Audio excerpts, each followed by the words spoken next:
संगारेड्डी जिले के पटनचेरू निर्वाचन क्षेत्र में बड़ी संख्या में युवा बीआरएस पार्टी शामिल हुए हैं।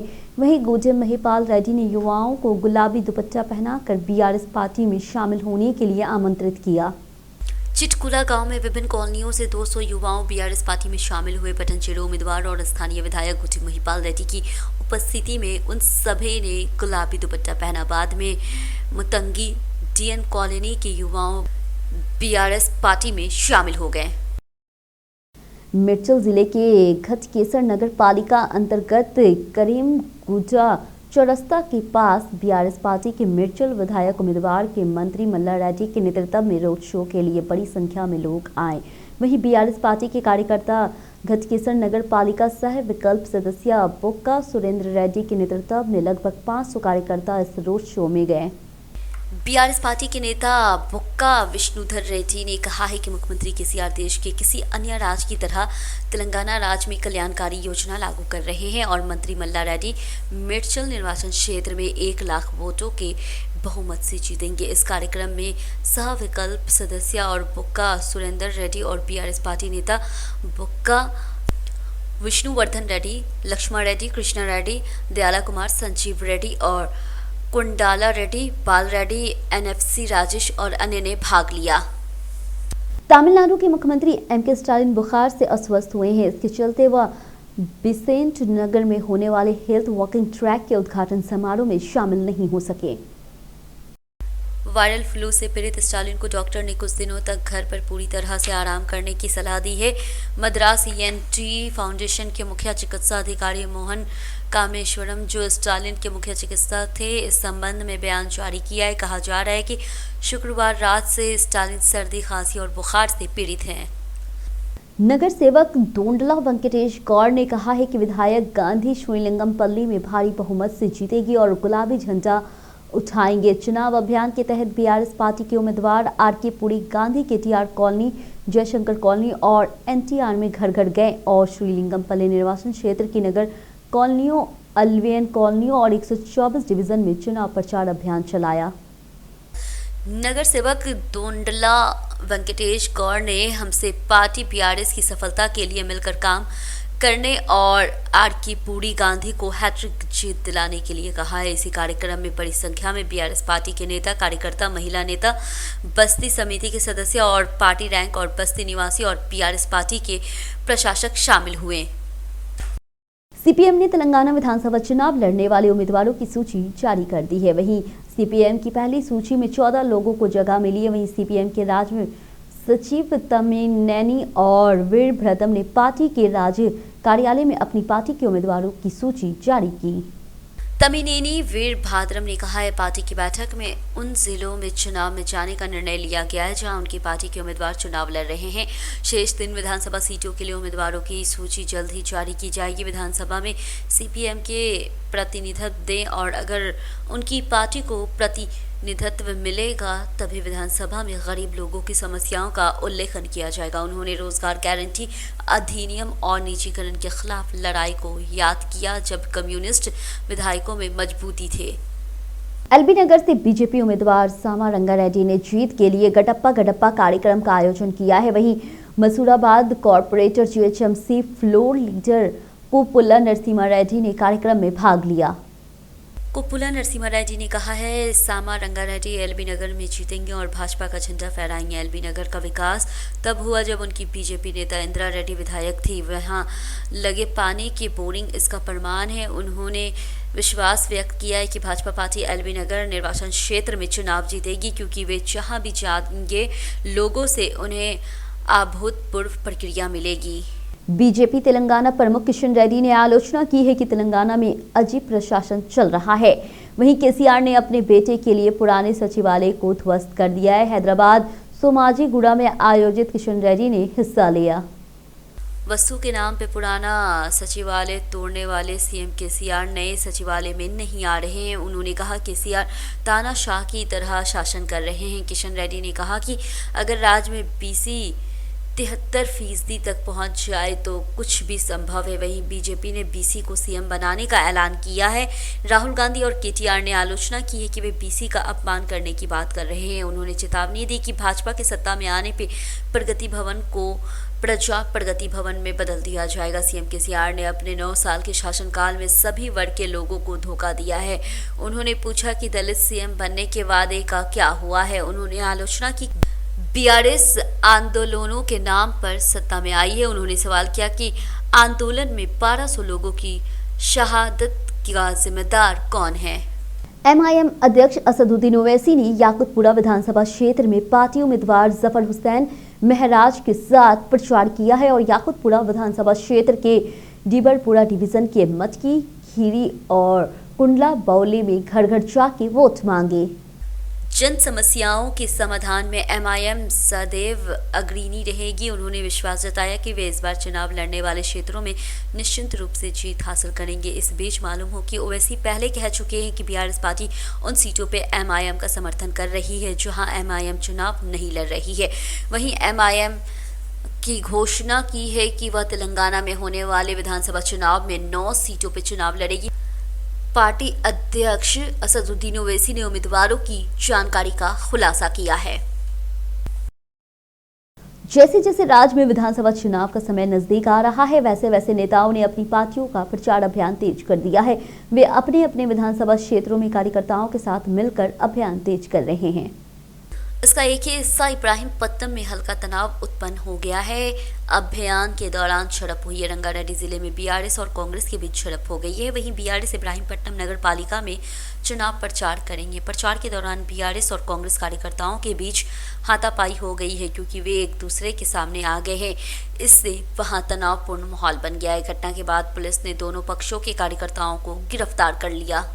कुकटपल्ली विधानसभा क्षेत्र में बीआरएस पार्टी की लोकप्रियता दिन ब दिन बढ़ती ही जा रही है। इसके तहत बीआरएस में बड़े पैमाने पर भर्तियों हो रही है और कुकटपल्ली निर्वाचन क्षेत्र में 350 नेता और कार्यकर्ता कांग्रेस और भाजपा पार्टी को छोड़कर बीआरएस में शामिल हो गए हैं। बीआरएस पार्टी में शामिल होने वालों को गुलाबी दुपट्टा उठाकर पार्टी में स्वागत किया गया है। बीआरएस पार्टी के उम्मीदवार माधव रामकृष्ण राव ने कहा कि सरकार के विकास को देखकर लोग पार्टी में शामिल हो रहे हैं। इसी तरह राज्य के सभी वर्गों के लिए कल्याणकारी योजना प्रदान करके तेलंगाना राज्य को देश में शीर्ष पर रखने वाले मुख्यमंत्री केसीआर की सफलता को देखते हुए उन्होंने कहा वह बीआरएस पार्टी राज्य में चुनाव को देखते हुए केंद्रीय चुनाव आयोग ने विशेष कदम उठाया है। मतदाताओं को जागरूक करने के लिए विभिन्न कार्यक्रम चलाए जा रहे हैं। वहीं चुनाव के संचालन पर विशेष ध्यान दिया जाता है। ईसी जो हमेशा समीक्षा बैठकों को आयोजित करती है, वहीं न्यूनतम स्थिति के बारे में पूछताछ करती है और अधिकारियों को कई सुझाव देती है। वहीं केंद्रीय चुनाव आयोग ने निरीक्षण के दौरान पकड़ी गई नकदी और विभिन्न उपहारों को लेकर एक अहम फैसला लिया है।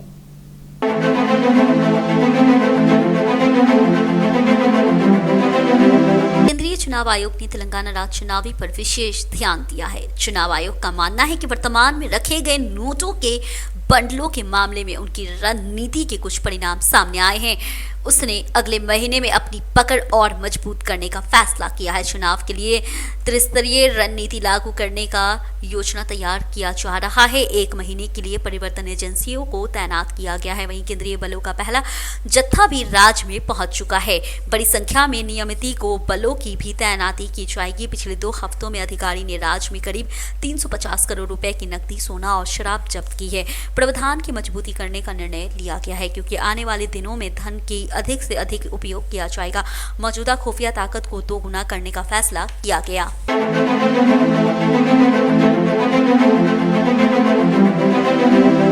तेलंगाना से पहले ही भेजा जा चुका सामान्य प्रावधान योजना की समीक्षा के लिए जल्द ही एक उच्च स्तरीय अभ्यास आयोजित किया जाएगा। रणनीति परिवर्तन के साथ साथ राज्य में अधिक केंद्रीय बल और नियमित बल आवंटित करने की है। वहीं कदम दर कदम विशेष खुफिया एजेंसी जल्द ही मैदान में उतरेगी। इस बार केंद्रीय चुनाव आयोग ने पिछले चुनाव की तुलना में 2 गुना ताकत लगाने का फैसला किया है। पिछले चुनाव में करीब 40,000 लोग ने चुनाव प्रक्रिया में हिस्सा लिया है।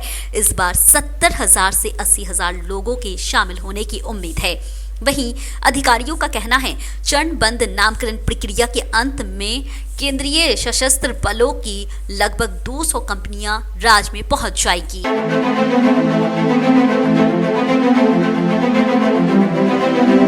ये तथ्य राज्य में चुनावी अरबों डॉलर का मामला बन गया है। पूरे देश में चर्चा का विषय है कि इसे प्रतिबंध करके रणनीति ये मजबूत संकेत देने की है। चुनावी आयोग गंभीरता से केंद्रित पहले से ही चुनाव ड्यूटी पे मौजूद है। उच्च पदस्थ अधिकारियों के बारे में पैमाने से स्थानांतरण से झटका लगा है। पिछले 10-15 दिनों में धन के संगन उपयोग और विवरण को देखते हुए चुनाव आयोग की घोषतक पहाड़ दिखाई देने वाली पोलिंग का विस्तार करने पे विचार कर रहे हैं। वहीं चुनाव आयोग ने चुनाव में भी यही नीति लागू करने का फैसला किया।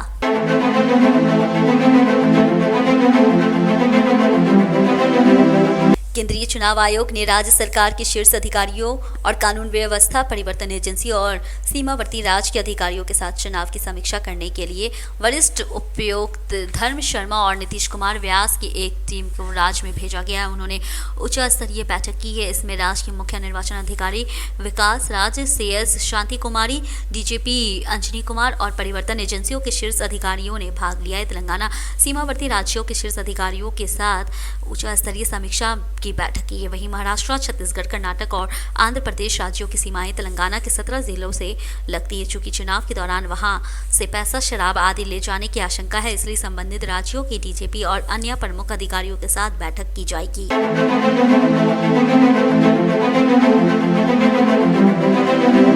राज्य के मुख्य निर्वाचन अधिकारी कार्यालय ने एक बयान में खुलासा किया। चुनाव निरीक्षण के तहत सोमवार सुबह 9 बजे से मंगलवार सुबह 9 बजे तक 16.16 करोड़ रुपए की संपत्ति जब्त की गई। इसमें 5.60 करोड़ रुपए नगद, वहीं 4.17 करोड़ रुपए की और वही 1407.44 लीटर शराब, वहीं 5 लाख रुपए की दवाएं, वहीं 2.76 करोड़ रुपए का 4.685 किलोग्राम सोना और वहीं 4.890 किलोग्राम चांदी, वहीं 3.11 करोड़ रुपए की साड़ियां और इलेक्ट्रॉनिक उपकरण शामिल है। पिछले महीने की 9 तारीख से जब्त की गई कुल संपत्ति का मूल्य 412.46 करोड़ रुपए तक पहुंच गया है।